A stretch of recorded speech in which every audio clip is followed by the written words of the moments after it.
Imaginez un pont invisible qui relie deux mondes qu'on pense souvent totalement opposés, l'univers de Windows et celui de Linux. Eh bien ce pont, il existe. Il tourne au cœur de millions de réseaux d'entreprises et il a un nom, Samba. Allez, on va voir ensemble comment cet outil incroyable a réussi ce tour de force. La question de base, elle est toute simple. Est-ce que Windows et Linux peuvent vraiment bosser ensemble? Ça a l'air facile dit comme ça, mais en entreprise, c'est un vrai casse-tête. Comment un PC Windows peut-il accéder à un fichier sur un serveur Linux ou utiliser une imprimante branchée sur ce même serveur? C'est précisément là que Samba entre en jeu. En fait, le problème, c'est comme une barrière de la langue. Pour faire simple, Windows, lui, il parle une langue qui s'appelle SMB. C'est son dialecte pour tout ce qui est partage réseau. De l'autre côté, Linux, historiquement, il parle une autre langue, le NFS. Le souci, ces deux-là ne se comprennent absolument pas. Il fallait donc un traducteur. Et ce fameux traducteur, cet interprète universel, eh bien c'est Samba. Sa mission, c'est de s'installer au milieu et de faire en sorte que tout le monde se comprenne. Alors allons voir d'un peu plus près comment fonctionne cette pièce maîtresse de l'informatique. Alors Samba, concrètement, qu'est-ce que c'est? C'est un ensemble de logiciels entièrement open source qui va tout simplement apprendre à Linux à parler couramment le Windows. Grâce à lui, un serveur Linux est capable de se déguiser, de se faire passer pour un serveur Windows aux yeux de tous les autres ordinateurs du réseau. C'est une astuce technique absolument géniale et surtout incroyablement efficace. En gros, Samba, ça fait deux choses principales. La première, la plus évidente, le partage. C'est lui qui permet à un PC Windows de voir et d'utiliser des dossiers et des imprimantes qui sont sur un serveur Linux. Et la deuxième chose, un peu moins visible mais tout aussi cruciale, l'authentification. Samba gère qui a le droit de faire quoi, qui peut lire un fichier, qui peut le modifier. Ce qui est vraiment intéressant, c'est que l'histoire de Samba est complètement liée à l'histoire de Windows. On peut vraiment la couper en deux grandes périodes, avant l'an 2000 et après. Et cette date, ce n'est pas un hasard, elle correspond à un énorme changement technologique chez Microsoft. Allez, on commence par le début, la première ère. À cette époque, le rôle de Samba était un peu plus simple qu'aujourd'hui, mais il était déjà absolument indispensable pour faire cohabiter les machines dans les réseaux de l'époque. À ses débuts, Samba avait plusieurs casquettes. Le partage de fichiers, bien sûr, c'était sa base, mais il pouvait aussi jouer le rôle de Master Browser, c'est-à-dire celui qui maintenait la liste de tous les ordinateurs visibles sur le réseau.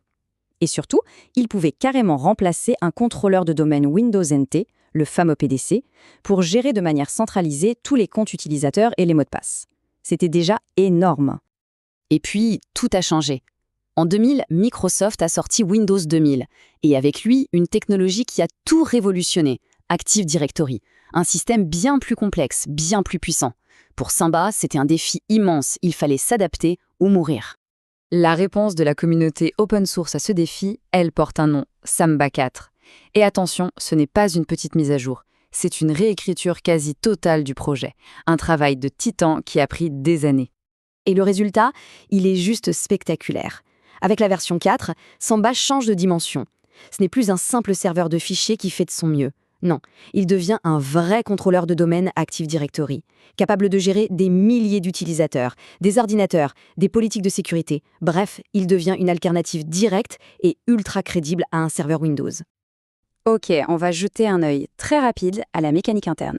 Mais pas de panique, le but n'est pas du tout d'apprendre à configurer un serveur, c'est juste de comprendre la logique qui se cache derrière. Toute la puissance, toute la configuration de Samba, en fait, elle est contenue dans un seul et unique fichier texte. C'est le fameux smb.conf. On peut voir ça comme le cerveau de l'opération, c'est là-dedans qu'on va tout définir. Dans ce fichier, on décrit chaque partage avec des instructions assez simples à comprendre. Par exemple, la ligne pass, elle dit juste « Voici le dossier sur le disque dur que tu dois partager ».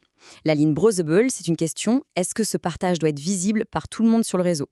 Et writable ou get stocké, c'est pareil. Est-ce qu'on a le droit d'écrire des fichiers dedans ou est-ce qu'on peut y accéder sans mot de passe? Finalement, la logique est assez simple. Alors là, attention, c'est un point super important à comprendre. Ce n'est pas parce qu'un utilisateur existe sur le système Linux qu'il peut automatiquement accéder au partage Samba.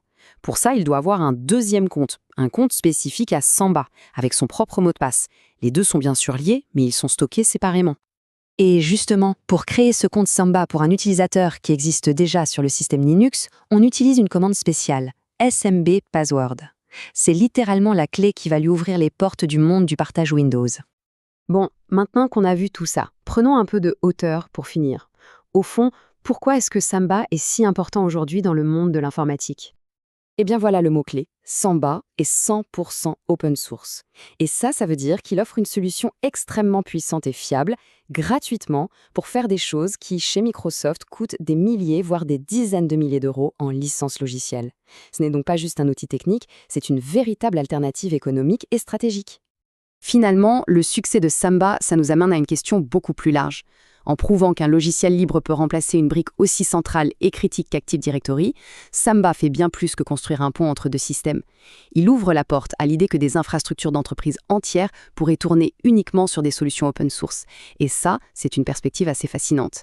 Merci d'avoir suivi cette analyse.